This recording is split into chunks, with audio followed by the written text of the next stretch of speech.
Thanks, Simon, and thanks for the invitation. And I think my session is perfectly timed coming after Caroline's session, because Caroline has spoken so well about the gaps in the archives and the importance of literature as a historical source. What I'm going to suggest is that we write some historical fiction. So I'm going to give you some information, first of all, about the evidence that I have before I turn to some approaches. So I was alerted to the grave of Raymond Stewart on the northeast coast. That's not far from Aberdeen. And from the details on the grave, I found the will. So the will is set against the background of the slave trade and its abolition. And that's really clear from the inscription. So this is the grave inscription that I'm just going to read in a minute. But what I want you to understand is that because these are the only two sources I've got, the grave inscription and the will, I'm relying on some very unusual techniques to get at the story. So I'm going to talk about reading against the grain, critical fabulation, and thick description. And my overall methodology is taking an anti-racist approach. So the grave inscription then. To the memory of Raymond Stewart, a black man, a native of Grenada who lived for 30 years in the service of the late Mr. Farquharson of Breda in this county and was much respected. He died at Elsick the 3rd of January 1834, leaving money which he had saved for charitable purposes. So the grave inscription tells us that Raymond was in the service of Andrew Farquharson of Breda House. That was one of the main mansions in Afford in Aberdeenshire, northeast Scotland. You can see that on the right. He was from Grenada in the West Indies. He was a black servant. He'd probably been enslaved before becoming the long-term employee of Andrew Farquharson. And it's likely he was born in Africa and transported to Grenada to work on a sugar plantation. Plantation is the traditional term used in histories of enslavement, reflecting contemporary language. In recognition of the need to think critically about using the archives and taking an anti-racist approach, it's more appropriate to refer to these brutal places as forced labour camps, as is recommended by Thomas Harding in White Debt, the Demerara Uprising and Britain's Legacy of Slavery, 2022.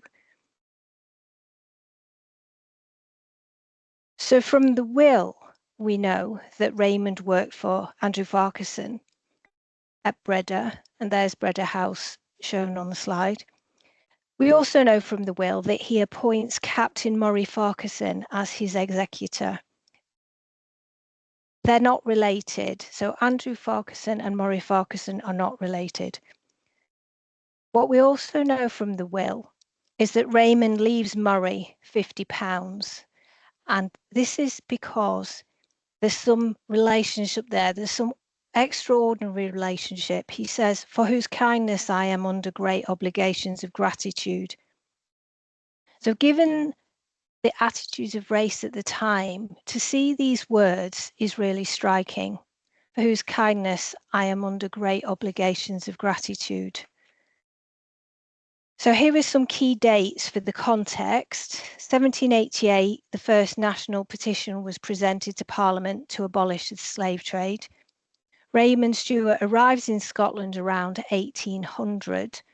1804, there was a successful slave rebellion on Saint-Domingue, which overthrew European colonizers and established Haiti, the first independent black state outside Africa.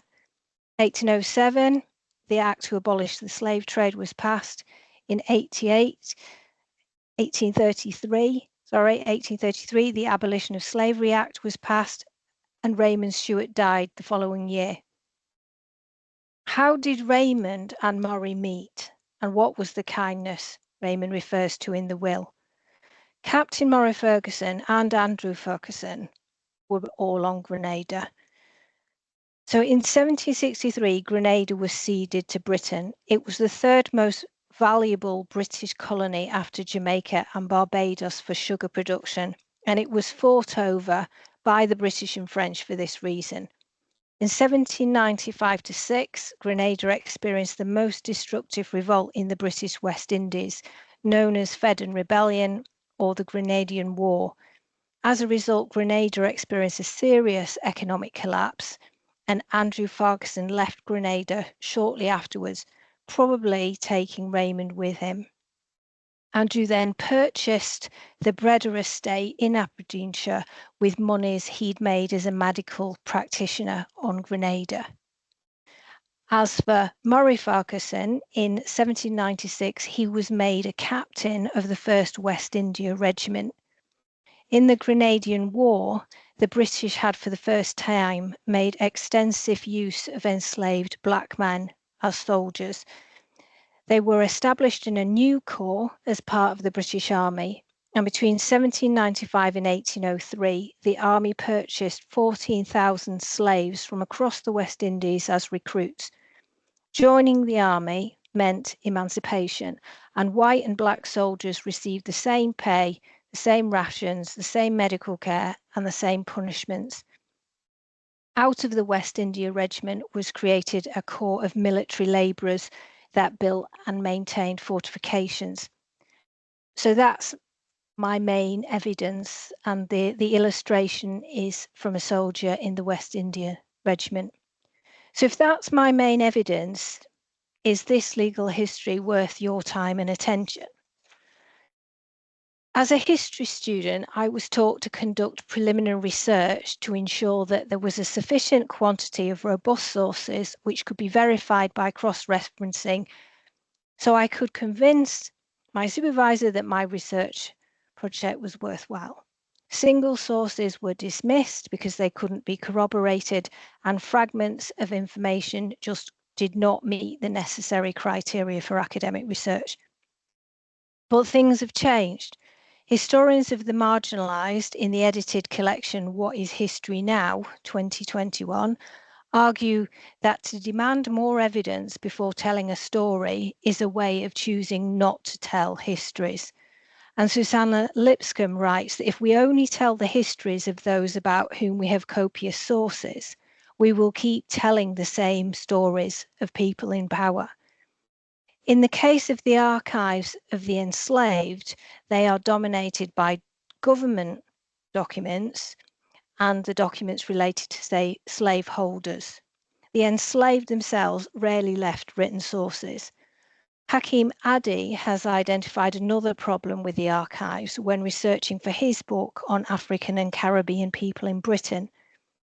He refers to a statement by the chief executive of the National Archives in 2003 that there was a rich collection of sources on African and Asian heritage, but they still had work to do identifying them and cataloguing them.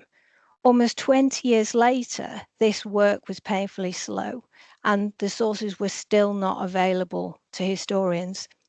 Adi also found that government departments had destroyed many documents important to Black British history. The unreliability of the colonial archives is recognised. When the British colonies neared independence, the departing officials deliberately destroyed by burning or sinking at sea sensitive records that might embarrass the British government. This was termed Operation Legacy. For example, in 1967, in the British colony of Aden, every document in the governor's office was thrown onto a bonfire. And in Kenya, British civil servants had a bit more time to sort through documents, and 4 cases of sensitive files were flown to the UK in secret. That these documents had been taken out of Kenya and hidden in the UK was finally admitted by the Westminster government in 2011 on the eve of a High Court trial where Kenyan victims of torture brought a successful claim against the British government. David Anderson's article on these migrated articles is worth reading. Anderson describes the archives as the product of negotiation, selectivity, and censorship. And if we only write about the past when there is enough evidence to satisfy traditional disciplinary approaches, we will be complicit in this censorship. Lipscomb recommends, when dealing with fragments of information that do not support traditional approaches, we apply the methods of reading against the grain, critical fabulation, and thick description. And I'm going to apply these to Raymond's will to try and get closer to the kindness he referred to. So reading against the grain means reading the source for purposes other than the author intended. Using this approach, we notice from Raymond's will that he owns a pocket watch and books. This suggests that as a free man, he had become literate and he understood and emulated the conventions of respectability. He leaves instruction for a grave befitting a gentleman, and he bequests a considerable sum to local charities, including £10 to Aberdeen's hospital that you can see on the screen. He also left money to local churches. By reading against the grain, it seems Raymond had extraordinary relationships as a black servant. The list of beneficiaries reveals relationships across considerable distances as he leaves money to a blacksmith and his children. He surely had a horse. So turning to the approach of critical fabulation, critical fabulation has been used by historians of black women. For example, Sadia Hartman in Wayward Lives, Beautiful Experiments, 2019. Critical fabulation involves asking questions and writing critically and creatively to restore missing voices. This approach is at the intersection between fiction and archival research.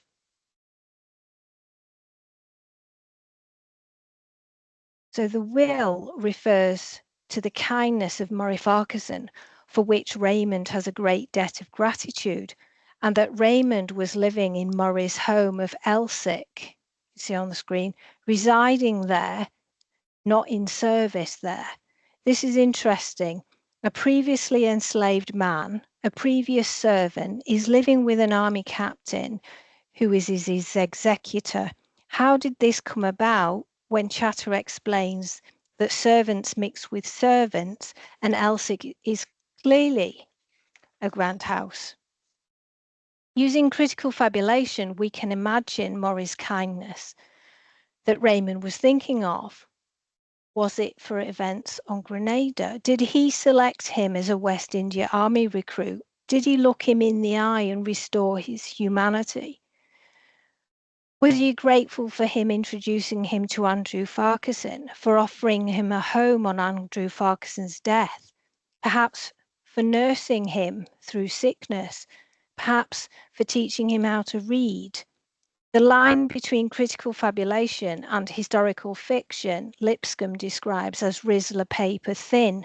It comes down to the researcher's caution and commitment to the historical evidence. There is a risk of romanticizing and imposing our own bias, and I certainly experienced this. I wanted all the subjects in the story to be members of abolition society, and I didn't find them.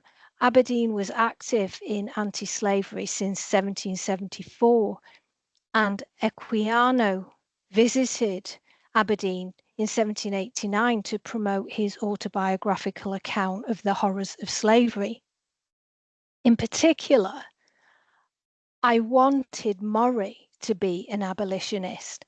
What I found was that in the 1790s, before he became captain of the 1st West India Regiment, he issued wanted notices for runaway slaves in the Grenadian press and organised rewards.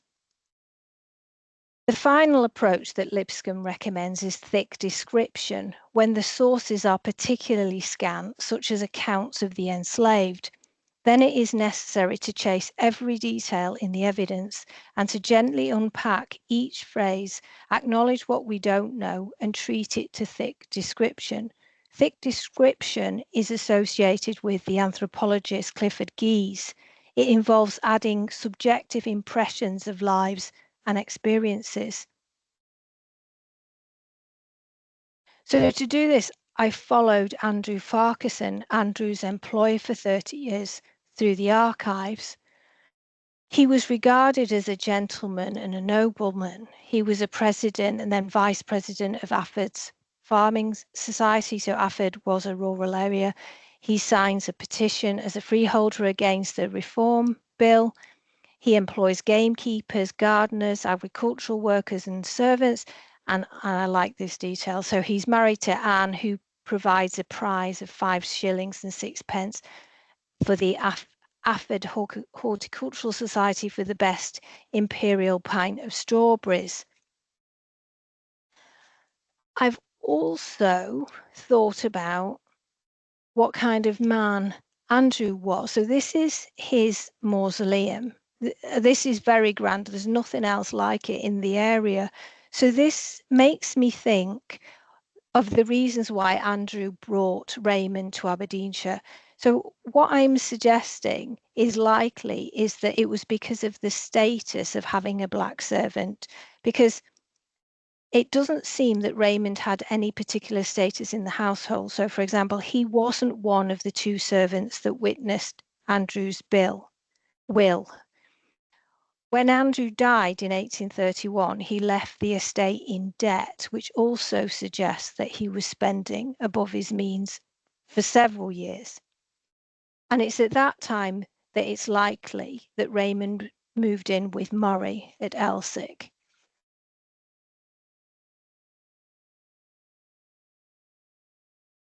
I've also applied this approach to the list of beneficiaries, and that includes 2 young black servants who are living around Aberdeen docks.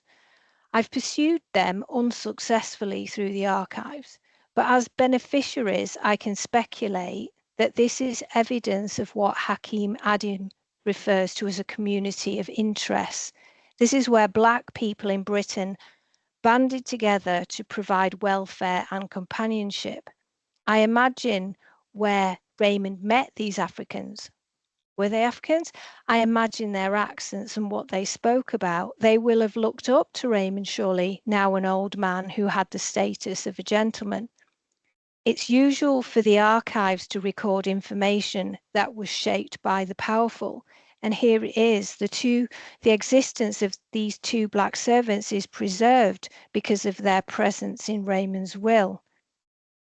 The strategies of reading against the grain, critical fabulation and thick description have enabled me to take an anti-racist approach. So I've placed Raymond at the centre of this story when traditional methods would lead me to write in greatest detail about the white men mentioned in the will, about whom there is far, far more in the archives.